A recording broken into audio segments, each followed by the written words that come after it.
Depuis maintenant plusieurs années, je me rends compte que tout se casse la gueule dans ce pays. Alors je sais pas si c'est le fait que je sois dans l'immobilier, que je m'en rende beaucoup plus compte au travers de tout ce qui est taxes foncières, les impôts, la CFE, bref, toutes les taxes en tout genre. Mais bon, ça c'est une chose. Maintenant, le truc sur lequel je voudrais vraiment m'attarder, c'est tout ce qui est entretien, donc on va parler de tout ce qui est propreté, et également tout ce qui est insécurité généralisée. Parce que là, tu vas le voir dans la vidéo que je pousse un moment un coup de gueule par rapport au parking souterrain, là où se situe ma love room. Et le problème, c'est que j'ai déjà appelé la mairie, la police, le syndic de copropriété, et à chaque fois, personne ne fait rien sous prétexte que oui, mais vous comprenez, ce sont des SDF, ils sont alcoolisés, donc faudrait pas qu'on se mette en danger, machin et tout. Donc je comprends vraiment pas que dans ce pays, on attende qu'il y ait quelque chose de grave qui arrive avant de commencer à penser à faire quelque chose. C'est même pas on fait quelque chose, non, c'est on pense, ah oui, à faire... Ok, on va faire comme ça. Et après, tu vas voir dans la vidéo que j'ai eu aussi un problème avec un client qui a voulu se faire rembourser un truc alors que c'était tout à fait légitime que je prélève sur sa caution. Et en fait, pareil, depuis plusieurs années, je me rends compte que au niveau de la clientèle Airbnb, ça change du tout. Et aujourd'hui, les gens, en fait, veulent vraiment tout avoir gratuit. Ils s'imaginent que tout leur est dû. Et si tu prends sur la caution, ils pètent un plomb, ils sont pas contents. Donc après, je m'estime quand même heureux d'être dans une niche de l'immobilier qui est quand même actuellement la plus rentable. Parce que clairement, je pourrais pas être dans l'immobilier standard et louer à l'année. Quand je vois tous les problèmes qu'il y a avec les locataires, tout ça, je pourrais pas. Alors, il y a toujours des personnes qui viennent me dire « Ouais, mais même dans tes Airbnb, par exemple, tu peux te faire squatter et tout. Et en plus, comme la personne rentre légalement dans les lieux, la loi anti-squat ne s'applique pas. » Ouais, sauf que moi, en fait, sur mes logements, j'ai des serrures connectées. Donc, s'il y a quelqu'un qui fracture la porte, qui tape des mauvais codes, qui force la serrure, machin et tout, je vais recevoir des alertes sur mon téléphone, donc je vais savoir direct qu'il y a quelque chose qui va pas. Donc directement, je vais me rendre sur les lieux. Mais bref, tu vas voir dans la vidéo qu'il n'y a pas que du négatif, il y a aussi plein de bonnes choses qui m'arrivent au travers de mon business, de ma vie de tous les jours, tout ça. Donc non, tout n'est pas acheté, bien entendu. Mais bon, merci quand même de m'avoir écouté pousser ce petit coup de gueule, et on se retrouve tout de suite sur la suite de la vidéo. Bon, je sais pas ce qui s'est passé tout à l'heure, j'ai eu un petit souci. J'ai un mec donc qui arrive dans la Love Room ce soir, qui m'a appelé parce que apparemment il n'a pas été débité au niveau du paiement. Il est passé par Love and Spa, donc c'est un site qui référence énormément de Love Room sur la France. Et là, en l'occurrence, il est passé donc par Love and Spa, et sauf que le paiement n'a pas fonctionné, il n'a pas été débité. Je sais pas trop ce qui s'est passé exactement. Donc heureusement, le mec a été vraiment cool, il m'a appelé pour me dire ça, donc je lui ai envoyé le paiement. Et ça m'a permis de me rendre compte qu'il avait également pris des upsells. Et parce que ça, normalement, j'aurais dû recevoir la notif du logiciel là qui gère les upsells, donc Yes We Book. Comme je t'avais expliqué là dans la vidéo, visiblement, il n'y a plus aucun suivi, il n'y a plus rien. Donc là, c'est encore une preuve, une fois de plus, qu'il faut absolument se barrer de ce truc. Et donc là, j'ai un pack romantique, j'ai une bouteille de champagne à mettre au frais, et j'ai un coffret coquin à mettre en place.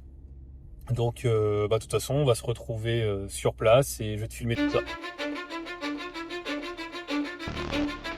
Cause I don't give a fuck what you say. Yeah, I'ma do shit my way. So you can go kick rocks, I'ma stack bricks up, build what I want to make. Yo, I got a lot of shit to say, so I'ma do this every day. I'll be writing things until I'm fucking buried in my grave. 6 feet deep under, but my body won't decay. Cause my messages are timeless, so they'll put them on display. Oh yeah, I rap with a certainty, I have a sense of urgency. A message for eternity, for everyone internally. I had some people burning me, but now they fucking learn to see I ain't the one to fuck with. Now they looking nervously, and I don't really care what you think of me, respect. Donc voilà, on a le pack romantique qui est prêt. Nickel, avec les ballons. Et de ce côté, dans le frigo, voilà, on a la bouteille de champagne. Donc comme ça, c'est tout bon, tout est prêt pour ce soir. On a le petit pack coquin qui est ici avec le petit mot. Donc là, j'ai plus qu'à fermer les rideaux. Hop. Là, j'ai la lumière là-bas que j'ai juste à allumer. Comme ça fait beaucoup plus classe quand les gens ils arrivent. On a le reste, miroir, la plaque au mur. Donc, tout est nickel. De ce côté, on est bon au niveau du jacuzzi. Et là, il me reste plus que la télé à allumer avec le petit feu de camp au bord de l'eau pour quand les gens ils arrivent. Et voilà, comme ça, quand les clients ils arrivent, c'est nickel, ça rend bien. Bon, par contre, il n'y a plus de rétroéclairage sur la télé, donc c'est un peu chiant, mais bon. Au final, il déconne à plein, donc c'est pas le meilleur achat que j'ai pu faire. Donc ouais, ça rend un petit peu moins bien quand il n'y a pas le rétroéclairage, mais bon. Ça le fait quand même, puis quand je changerai de télé, à la limite, je verrai pour partir direct sur une Philips Ambilight. Et là, au moins, je serai sûr que tout sera ok et que ça fonctionnera parfaitement bien. Donc voilà, j'ai plus qu'à refermer tout ça, et puis ça sera bon. La journée déplacement, on va dire, sera terminée. Oh putain, j'ai failli repartir en oubliant de remettre toutes les bougies en place. Là, au niveau de la télé là-bas, et dans la chambre. Ça fait quand même carrément mieux d'un coup. Ah, j'avais complètement oublié. Parce que oui, je les avais mis à recharger. Et heureusement que j'y ai pensé juste avant de sortir de l'appart. Je fais, ah, j'ai oublié ça. Oh, c'est abusé quand je vois la gueule de cet ascenseur. Putain, je me dis que les clients, ils doivent le prendre à chaque fois. Mais bon, ascenseur commun. Regarde, capsule de bière. Par terre, c'est dégueulasse, t'as des papiers. Premier étage. C'est immonde partout, c'est abusé.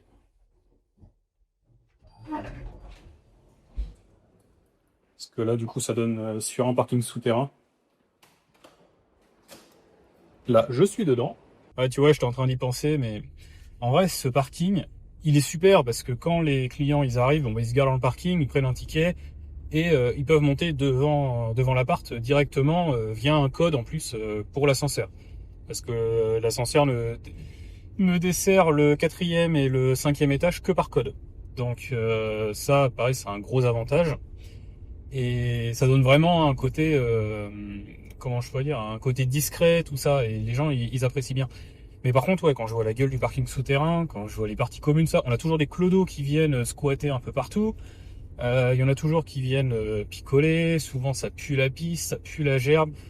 Et franchement, c'est un truc de fou. Et puis le problème, c'est que maintenant, c'est la mairie qui gère ce parking. Ouais, ça a toujours été, remarque, le cas, mais maintenant, en plus, il y a, je crois qu'il y a 3 sociétés qui doivent gérer au niveau du ménage et tout ça.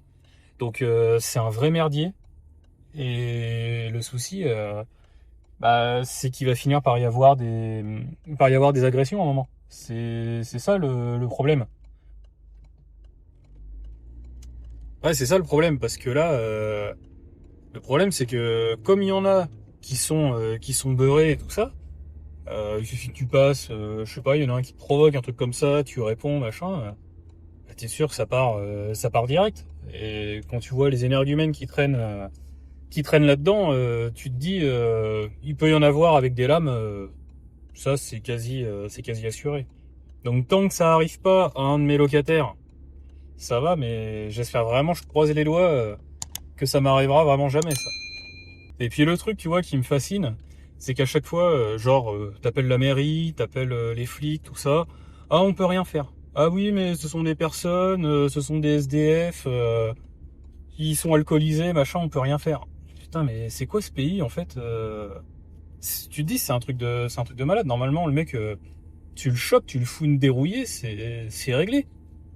Là, il y en avait un, l'autre fois, il avait carrément pissé dans l'ascenseur.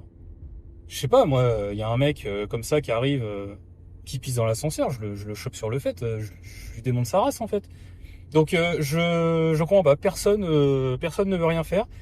Et c'est toujours la même chose, c'est toujours le même schéma. À chaque fois, on attend qu'il y ait des réels problèmes, qu'il y ait des agressions, qu'il y ait des trucs, des machins. Et là, c'est bon, faut faire quelque chose. Tout le monde s'affole.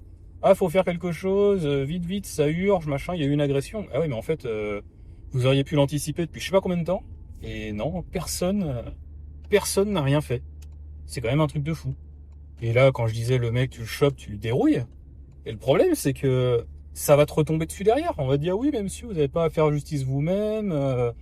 Vous devez appeler la police, machin. Ouais, la police a fait rien. Donc on attend qu'il y ait un mort. Oui, c'est exactement ça. Faut attendre qu'il y ait quelque chose pour qu'on fasse un truc.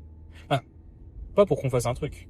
Pour qu'on commence à lancer une procédure pour faire quelque chose. Entre-temps, il s'est passé 3 ans.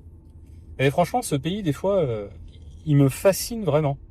Pour avoir des potes un peu partout dans le monde, à chaque fois, les gars, quand je leur dis des trucs qui se passent chez nous, ils en viennent pas. Il y en a, ils me croient même pas. Je sais pas, va faire un truc comme ça dans les pays de l'Est ou qui ou quoi. Je sais, j'ai un associé qui est bulgare en plus. Va faire quelque chose comme ça dans les pays de l'Est. T'es mort. Hein. T'es mort en fait, tout simplement. J'en ai d'autres qui sont en Amérique latine. En Amérique latine, ils me disent c'est pareil. Si les flics, ils te chopent, mais ils te dérouillent comme jamais. Non, il y a que chez nous où on fait rien. Mais bon, bah c'est comme ça. Donc, le meilleur conseil que je peux donner à tout le monde, c'est faites de la thune, coffrez et barrez-vous après. Franchement, moi c'est exactement le schéma que j'applique. Je fais mes bises, je coffre à balles et après je regarde pour sortir tous les capitaux de ce pays et reprendre du coup le même type d'investissement naturellement parce que c'est quelque chose que je maîtrise. Mais voilà, continuer cet investissement mais ailleurs, pas ici. Oh, c'est vraiment une journée de merde aujourd'hui. Déjà, je suis malade comme un chien, je pense que ça se voit à la vidéo.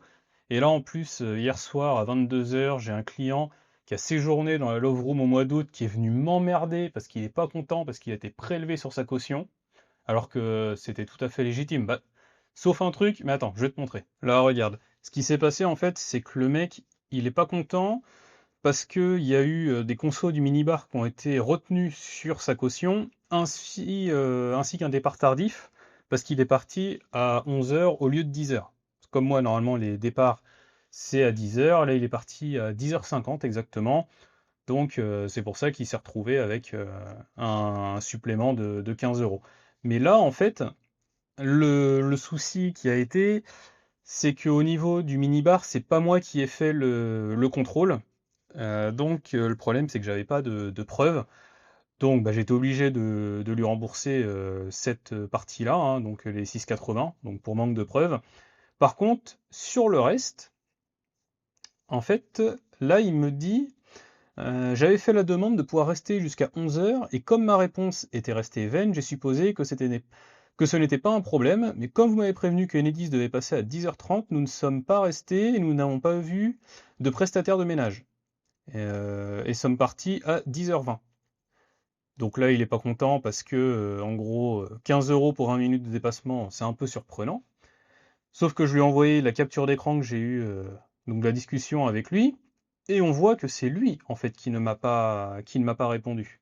Et donc, je lui ai expliqué pour le départ tardif que j'avais les logs de la serrure, parce que le mec me ment sciemment, alors que non, bah en fait, moi j'ai les logs de la serrure, d'ailleurs je pourrais te les incruster à l'écran, tu verras.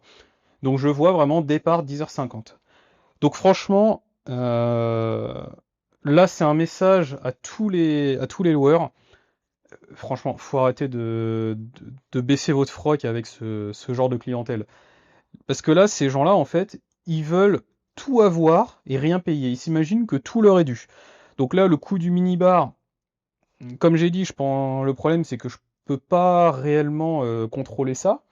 Mais par contre, pour le reste, ça oui, je le vois. Et là, je le vois franchement d'année en année, c'est de pire en pire la clientèle courte durée. Parce que là, si ça continue comme ça, dans 2 ans, en fait, il faudra filer de la thune aux clients pour qu'ils viennent chez nous, hein, vu comment c'est parti. Donc non, franchement, faut absolument pas se laisser faire. Parce que là, le problème, c'est que sur ces plateformes, c'est la dictature de la note. Et c'est encore plus drastique sur Airbnb que sur Booking. Mais c'est tellement la dictature de la note que, en fait, les loueurs, tout le monde préfère baisser son froc, quitte à perdre de l'argent sur quelques réservations, plutôt que de se taper une mauvaise note, machin. Alors que quand il y a toutes les preuves, en fait, on peut les faire sauter, les mauvaises notes, ça, faut le savoir. Mais là, non, clairement, ce genre de clientèle, faut les dégager et vraiment pas se laisser faire. Parce que eux, franchement, ils se permettent tout. Donc si on, ouais, comme je dis, si on laisse faire, mais ça sera vraiment de pire en pire à l'avenir.